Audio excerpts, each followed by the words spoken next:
นี้ก็บ่มีหยังหลายสิมาให้ทุกคนเบิ่งเนาะวิธีปลูกต้นไม้จังได๋ให้ออกมาแบบงามหั้นนะชุมเจ้าเนาะมาเบิ่งกันได้ว่าสิรอดหรือสิร่วงนะคะแล้วข่อยก็มาโชว์ดอกไม้แน่นอนเลยชุมเจ้าเป็นจังได๋งามอยู่ว่าก็รู้สึกว่าตัวเองเฮ็ดเองก็เบิ่งแล้วมันโอเคอยู่นะแต่ว่าสิเกิดบ่เกิดบ่ฮู้เด้ออันนั้นแล้วก็เถียงกันพูดนะเจ้าก็อย่าพูดข่อยก็อย่าพูดคนทุกใจพูดก่อนได้แต่บัดนี้น้องอย่าพูดเอาแล้ว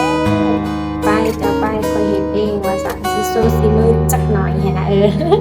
พูดไปพูดมาได้ที่แล้วก็ขวดดินขึ้นไปเอาแล้วขวดไปขวดไปเนาะขวด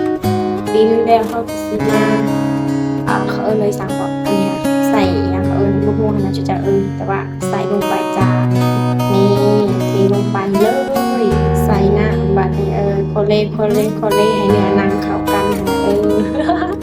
หลังจากนั้นก็สิเอาต้นไม้ที่เอาปอกชุบจะขึ้นเรียงก็ได้ว่าใส่ดินลายกระดักกระดาเป็นจังได้แบบนี้